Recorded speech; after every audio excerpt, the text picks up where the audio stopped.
If you're struggling with alcohol or drugs, Recovery Centers of America can help. The holidays are over, the new year is here, and the time to act is now. Expert private care at Recovery Centers of America will get you on the road to recovery today. At our award-winning and fully accredited treatment centers on the Eastern Shore and in Southern Maryland, you will be treated with compassion, dignity, and respect by our dedicated team of professionals. You will also benefit from specialized programs, 24-hour medical care, and the comfort of our outstanding facilities.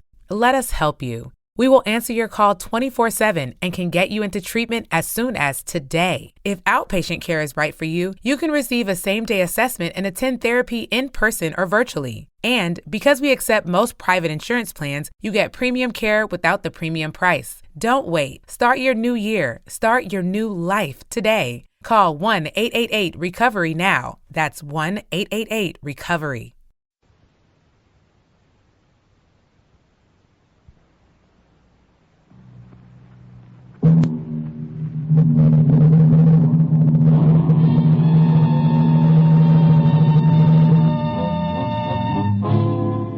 Dangerous Assignment. Transcribed starring Brian Donlevy as Steve Mitchell.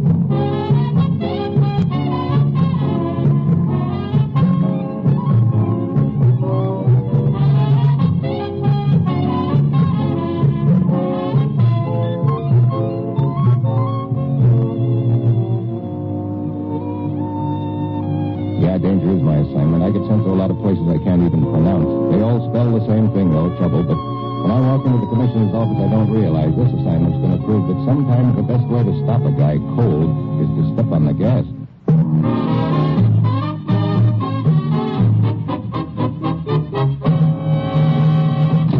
Morning, Commissioner. You sent for me? Steve, how'd you like to take a risk? Fine. I know just the place, a farm in Vermont. Sorry, I've already picked a spot for you. Bavaria, a private sanatorium. Oh, great. I understand the nurses are quite attractive. Oh, great. Well, my bags are packed, Commissioner. What's it all about? 2 weeks ago, a Czech diplomat was arrested in Prague on a charge of treason. He made a quick confession. Sure, they usually arrange it that way. In that confession, however, he implicated an American newspaper man, a foreign correspondent named Emerson.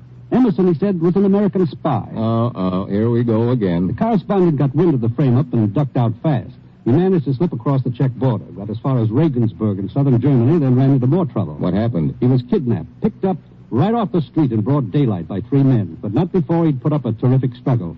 And that was 10 days ago. And no word of him since? Until last night. A young doctor named Minder got word to us that he thinks Emerson is being held in a private sanatorium in Bavaria. I get it. That's where I'm supposed to check in with my battered nerve. Right. Dr. Minder will contact you when you arrive in Munich. Get to that sanatorium, Steve. And if you find Emerson there, get him out and bring him back. Well, that's it. You've got your assignment. Good luck.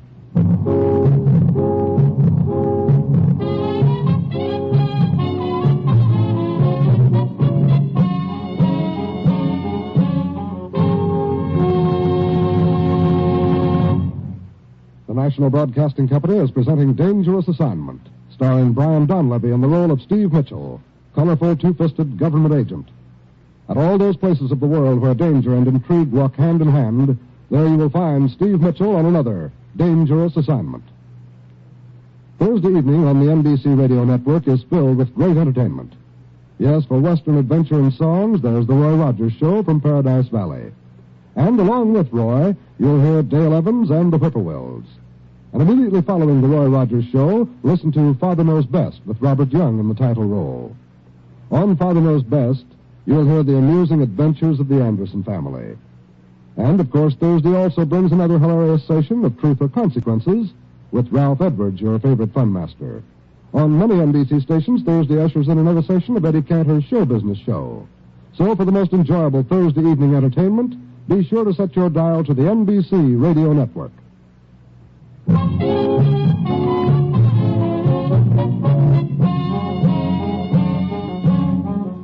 Sure, I've got my assignment. Get over to Germany, check on a tip given us by a Dr. Minder. Hope it leads me to a missing American correspondent named Emerson. Get to him before he's hauled back to Czechoslovakia to face a bum rap as a spy. It's late Tuesday evening when my plane lands in Munich. The voice on the PA is calling my name as I hurry across the airport waiting room. A gentleman left this envelope here, Mitchell. Oh, thanks. May I be of further service? Yeah, how do I get to 64 Austerplatz? Austerplatz. Straight on the other side of town. I would suggest a taxi. Thanks. One more thing about the man who left this note. What did he look like? He was here but a short time ago. A small man, middle-aged, rather stout. The message is not signed? Yeah, it's signed by Dr. Minder. I just wanted to check the description against the signature. Oh? It doesn't fit.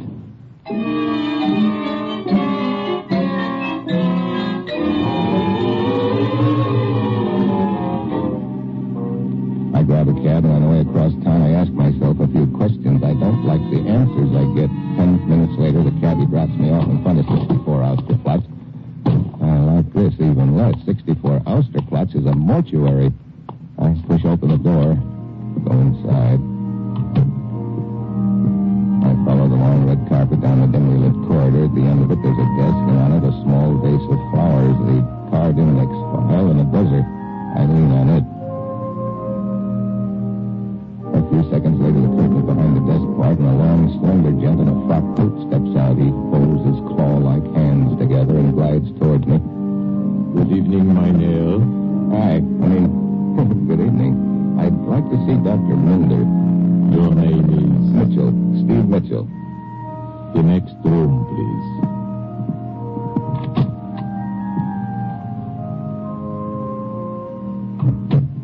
I don't turn around when the door clicks softly shut behind me. I just stare at the casket at the far end of the room. The casket is empty. Surprise number one. Surprise number two follows a second later. A gun nestles in the small of my back. Do not move. The identification. Place it on the casket. Sure. There you are. Thank you. Don't mention it. Drop the gun. Drop it. That's better. You got a lot to learn about this business. Hey, wait a minute. You fit the description I have of Dr. Minder. Yeah. Here, your identification, Mitchell. Look, what's this all about? Just a precautionary measure. I was afraid I might have been followed today. Oh, why pick this place to meet? The man you met a moment ago, he's a very close friend of mine. A doctor with a mortician for a buddy? I wouldn't spread that around, Minder. It doesn't inspire confidence. Yeah, I see what you mean. Yeah. Why do you think you might have been followed, Doctor? Because of what happened 2 nights ago. When I saw Emerson at the sanatorium. He is listed as a Herr Langfurter. They have him in a small private cottage at the rear of the main building. Go on. I was looking for Dr. Anstedt. He is the head of the sanatorium. I thought I might find him at the cottage, but when I arrived, I saw the man they call Langfurt lying on his bed. The bandages removed, his face badly worn, bruised. His face is usually covered with bandages? Yeah. I moved in closer, and then suddenly his nurse appeared from the next room. She screamed at me to get out, called one of the guards. Any repercussions over your visit? No, none. The matter seems to have been dropped. They probably figure you didn't recognize Emerson, so they let it ride.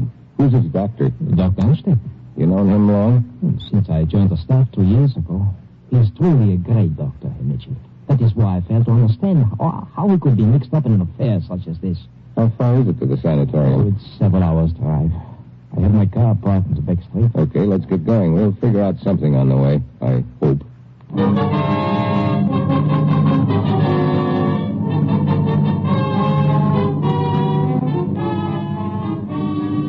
We rumble out of Munich, head south. 2 hours later, we're rolling along a narrow, winding road high in the mountains. Dr. Minder finally comes up with a suggestion. Mitchell, I've been considering a possibility. I might be able to get you into the grounds by way of the back wall. I could possibly hide you in the clinic. Yeah, if I could pass myself off as a villager with a liver complaint. No. As a tourist, perhaps, yeah. But it would be too dangerous. Too many questions would be asked. Wait a minute. They couldn't very well expect me to answer questions if I'd been knocked out cold. An accident. An accident? Why not? We stage an accident for the benefit of anyone who might be watching from the sanatorium. Yes. The guards at the gate, they have an unobstructed view of the road leading to the main gate. What would happen then? Well, a call to the clinic. The gate guard and I would drive to the scene with the ambulance. Right. Now, all we need is an accident. But what kind? Automobile? My expense account won't stand for a car's crash. How about a bicycle? Yes, of course. Can you get one of the villagers to cooperate with a gentle sideswipe? Yeah. Albert Hopfer. He's a farmer. His place is not far from the sanatorium. He has a truck. He'll be eager to help us. Yeah, you make sure he isn't too eager. I want this to look real, but not fatal.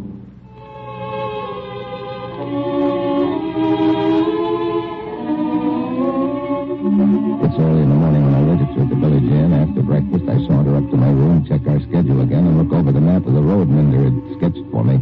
At exactly 10 minutes after 1, I hop aboard my bike and ride out of the village, making like a happy tourist. I pedal along the winding roadway for another 10 minutes, and then I spot a landmark I'm looking for. A tree on my left burned and blackened by a bolt of lightning. I round the bend and up ahead, maybe a quarter of a mile, I spot the main gate of the sanatorium. At the same time, I spot Hertzfeld's truck as it shoots out of the side road. Comes bearing down on me, fast. Yeah, too fast. Suddenly I know something is wrong. Instead of swerving, it keeps coming straight for me. I dive off the bike just as the front tire hits. Hey!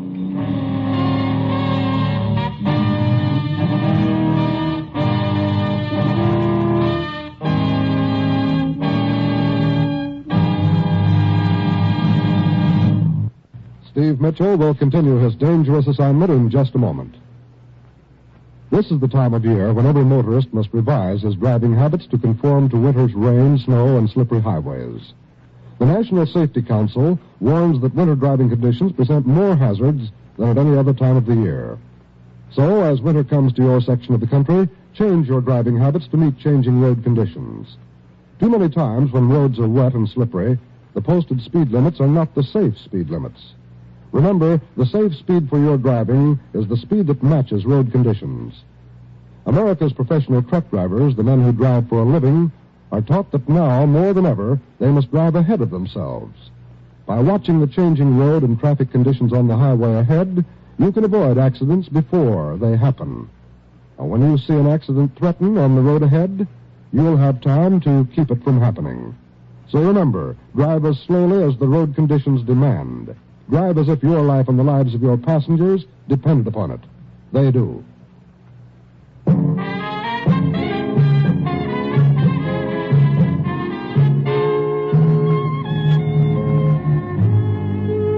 Now, back to Dangerous Assignment and Brian Donlevy as Steve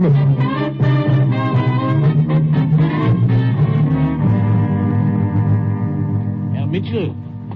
Herr Mitchell. Who are you? I am helpful. Hey, the farmer who ran me down with a truck. Hey, what's the big idea trying Please, I was not the one who was driving the truck.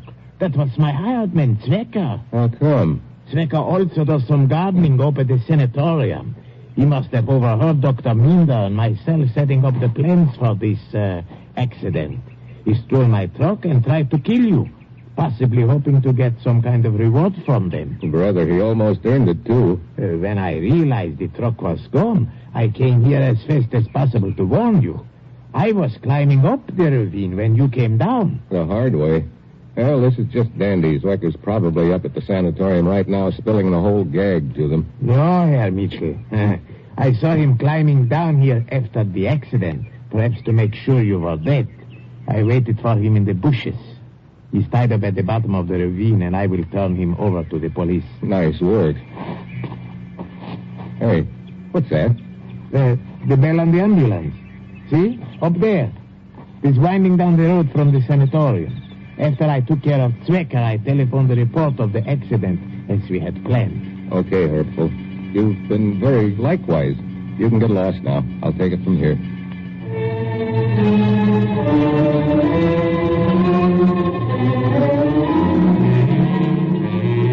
I watch the ambulance winding down the narrow road, its bell clanging hot and heavy. This I don't get. There's no traffic around. Why make with it go? Pretty soon the ambulance pulls to a stop on the road above me. I see Dr. Minder scrambling down the side of the ravine. And waddling along behind him is a fat guy who bulges out of an alpine suit with short leather pants. I close my eyes and pretend to be out. Here he is. Doctor, is she still alive? Yeah, but unconscious. Hugo, bring down the stretcher, huh? The driver comes down with a stretcher. They load me aboard and lug me up to the road. They slide me into the ambulance. Minder gets in beside me, and away we go. All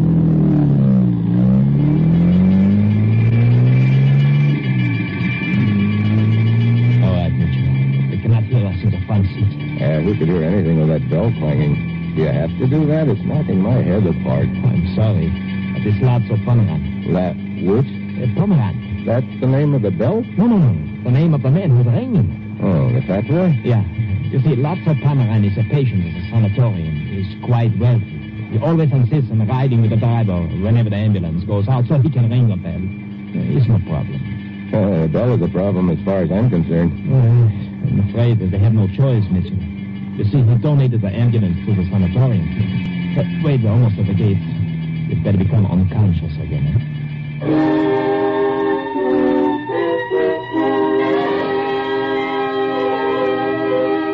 We drive into the grounds with Porky, the bellboy, still hard at work. I'm taken to a small room at the rear of the main building, which overlooks the cottages scattered around the grounds.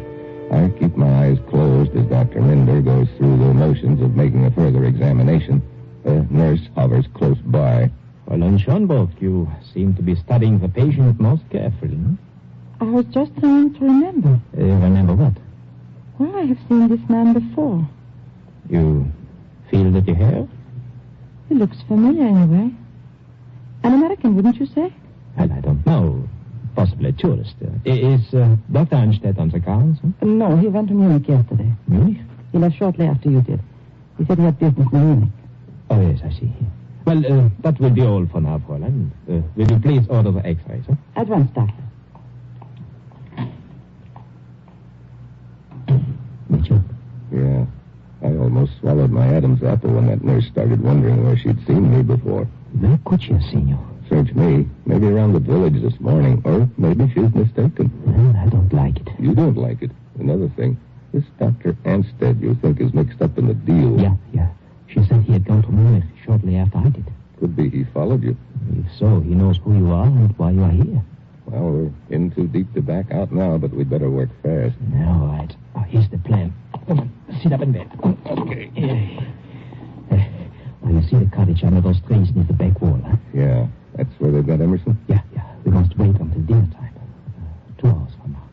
I will signal you from outside as a proper time. Huh? Then what? The guard at the cottage leaves for dinner. The special nurse remains. I will try to keep her occupied while you slip into the cottage. If the patient is Emerson, the ambulance will be waiting by the cottage. You'll have to make a run for it with him, huh? Well.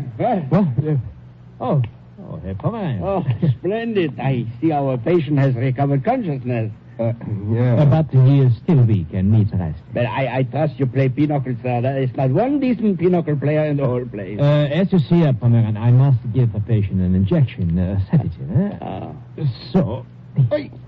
And now I must ask you to leave. Well, of course. Well, until later, son. Our first pinochle game. That was most unfortunate. I wish to make it appear that you are still unconscious. What was that? Oh, that was Pomeranz's version of a yodel. He thinks it quite amusing to make that sound whenever one of the more attractive nurses passes by. He is even now very probably in pursuit of her. An alpine wolf whistle get? Look, how am I supposed to slip over to that cottage when you slip me the Mickey with a needle? No, don't worry. That injection was not a sedative. What was it? Vitamin B. Good for the nerves.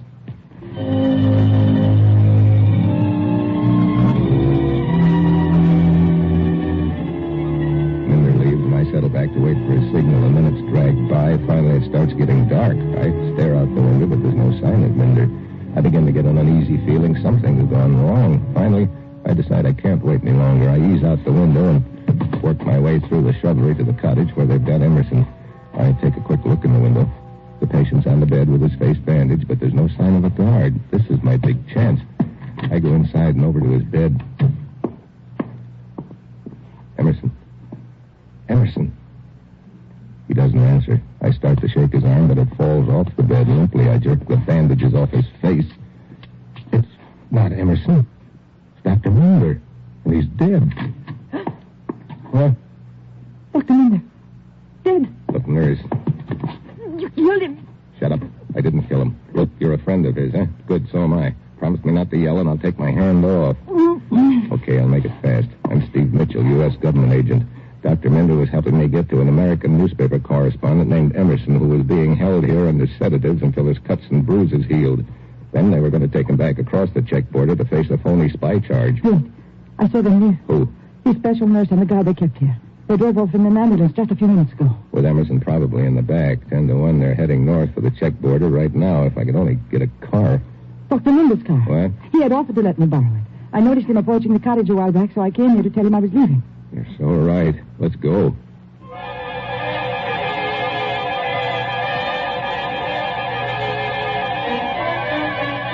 We slip out of the cottage to Minder's car and roar away.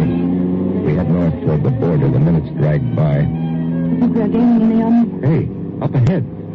The ambulance. Parked beside the road. Yeah, and in that phone booth beside the inn, the nurse. She's probably calling ahead to let them know they're coming. Pull up. We stop beside a clump of trees. I tell the nurse to wait for me down the road a mile or so. She pulls away. And I to the ambulance. The guard is sitting in the front seat alone. The nurse is still in the phone booth. I'm almost to the door before he spots me.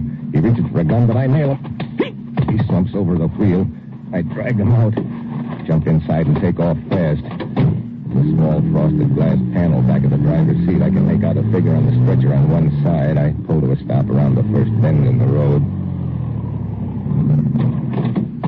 I get out and go down to the back. I open the rear door.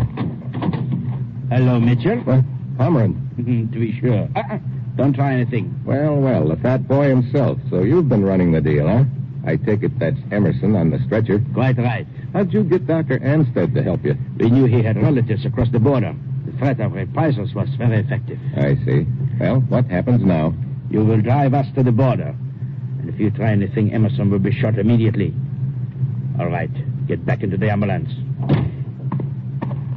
I walk to the front and get in.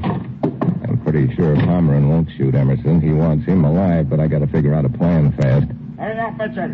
I can make out Pomeran at the frosted glass panel behind me. Then I get an idea. Suddenly I throw open the door and duck. Mitchell! It works. He thinks I'm going outside. I can hear him scramble toward the rear door.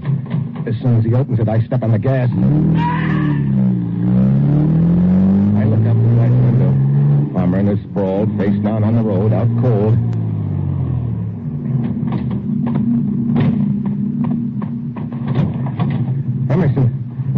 Emerson, you okay? Oh, here, let me get some of this tape off your mouth. There. Who are you? Steve Mitchell, government agent. You're going home. Pomeran. He's out cold. I sort of drove the ambulance out from under him. We'll leave him here in your place, and you know, it's just as well. I've got a hunch when they find out he goofed up the deal, he's going to need an ambulance.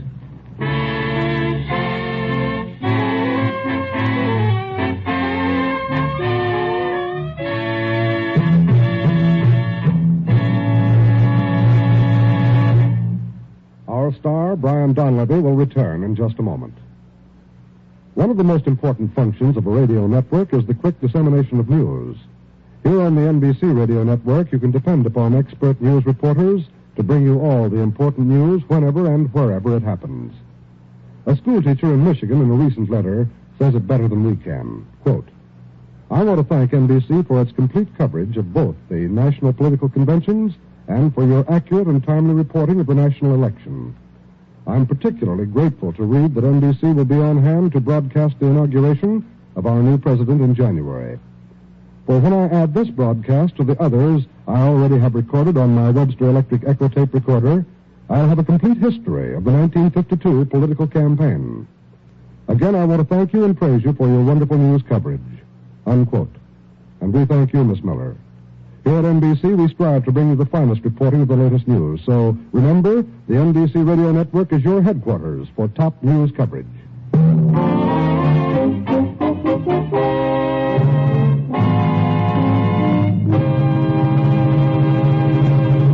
Next week, Sweden. A nursery rhyme that almost turns out to be my epitaph. And that will be Steve Mitchell's dangerous assignment next week.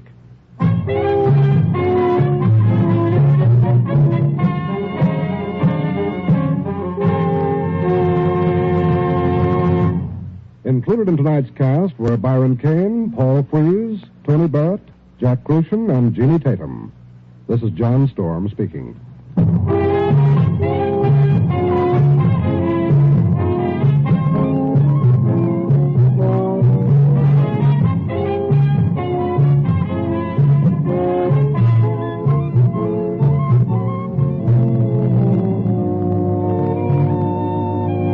Dangerous Assignment, starring Brian Donlevy in the role of Steve Mitchell, with Herb Butterfield as the commissioner, is written by Bob Reif and Adrian Jondeau and is directed by Bill Carr. Be with us again next week at this same time when Brian Donlevy, starring in the role of Steve Mitchell, will embark on another transcribed Dangerous Assignment.